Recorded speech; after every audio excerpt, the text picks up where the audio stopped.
Hello everyone, welcome to my YouTube channel. Today my name is Kathy, and for this video I'm just going to be showing you how I color the hair for this magnolia stamp, and I'm going to be coloring her hair brown.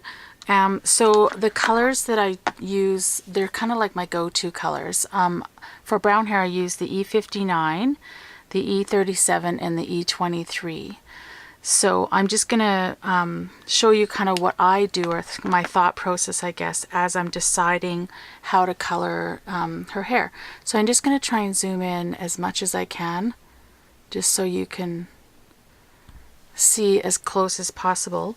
So the first thing that I tend to do is do the crown and her bangs and stuff. So I'm gonna use the lines in the image to kind of decide where I want to place the darkest color.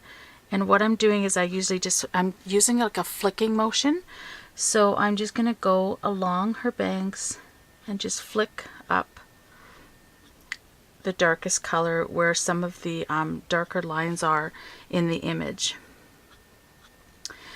And what I'm going to do here is, because there's kind of like a dip in her hair there, I'm going to be concentrating the darker color there as well.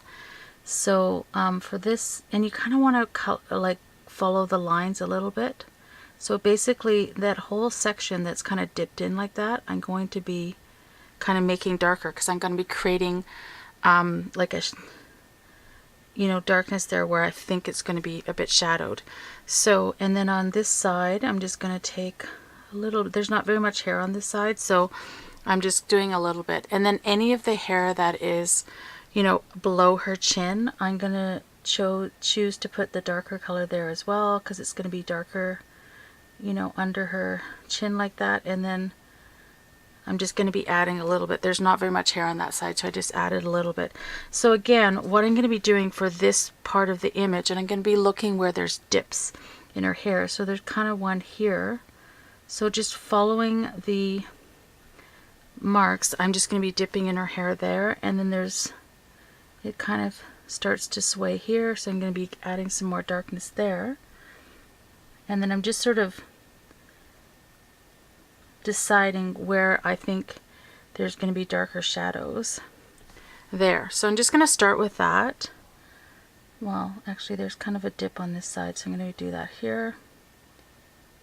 Like wherever like hair is gathered like that, I just sort of create a dark shadow, and then I go out from there.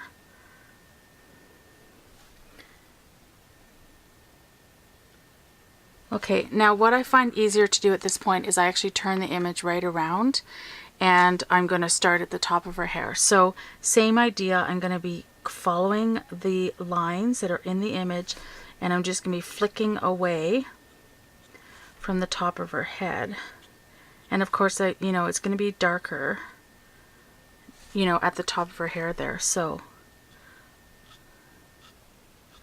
I'm just trying to flick down what I can. Okay, so I'm going to start with that.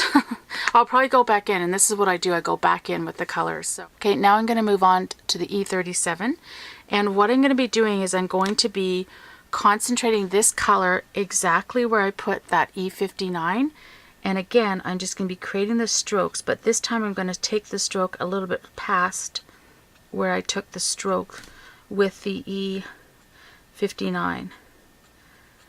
So I'm going right over the color, but then extending it down, and then in some cases adding in new strokes right beside it, the same like of the medium color. So I just turned it around. Going to be flicking into the strokes that I did there, creating a couple new ones. And then this one, the hair is kind of curling down, so you want to again follow the the way the hair is falling down. You want to kind of stay the way the lines are going. So again, I just use my base color, that darker color, and I just go right to where I put that down, and then I'm going to be adding in this color right over top of it, and then actually extending it beyond that first color. On this side there's so little color that I'm just going to be putting the two colors down here, so I'm basically just filling in this color in the rest of the area that is left.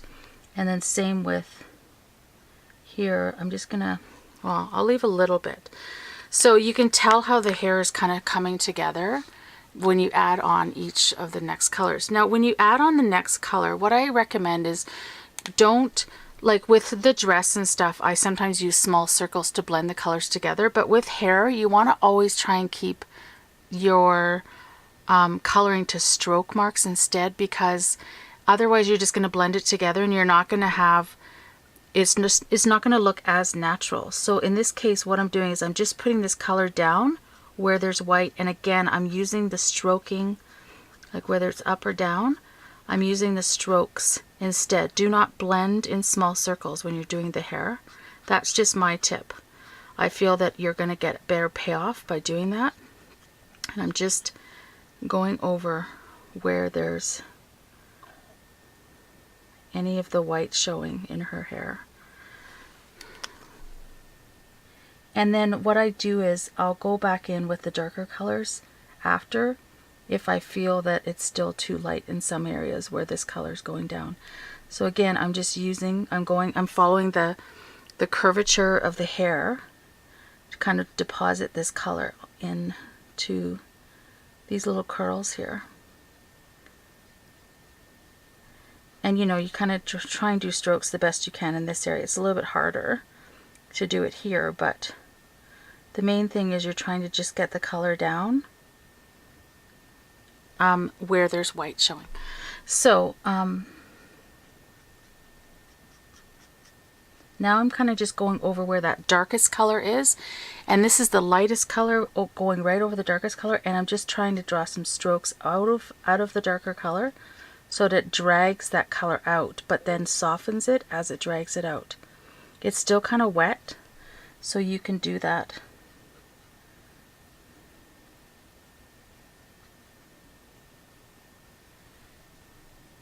I would say the hair is kind of the trickiest thing to color with Copics. It's just a lot of it is practice, and there are certainly a lot of people on YouTube that are better at coloring hair than I am, but I'm just showing you kind of what I do,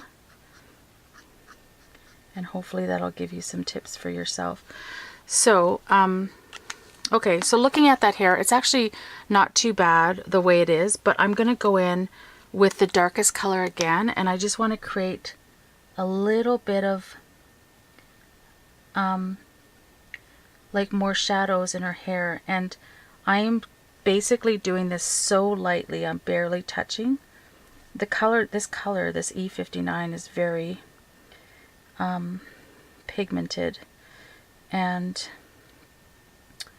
it's quite saturated, so I'm trying not to, but again, I find that if you go in, and in this part, I'm just trying to be careful to go over the places that I've already been, because if you go over new places with the darkest color, then, you know, it's just going to be one big dark color. So, you know, when you have, it's interesting to me, like, what I do is I tend to look at people's hair when I'm, you know, I don't know, like when I'm looking around, I'm looking at people's hair to see where the shadows are, and where the color goes lighter and stuff. So that was with the E59, and again, I'm going to go with the lightest color, because I find when that darkest color is wet, if I go in with the lightest color and just drag it out a bit, it creates a more of a gradient color. So I kind of like that.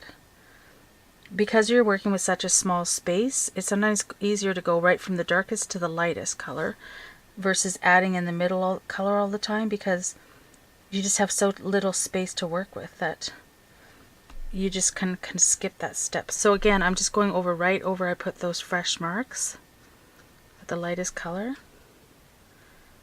and I'm just going to be kind of dragging the color down. So I'm pretty happy with that. So that is how I color the brown hair.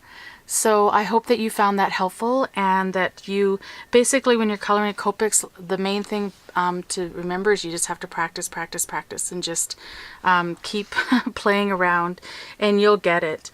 And I do find when I've colored images before more than once, then, you know, I kind of have a sense of where I want to create some of the shadows, because what works in other kind of coloring that I did.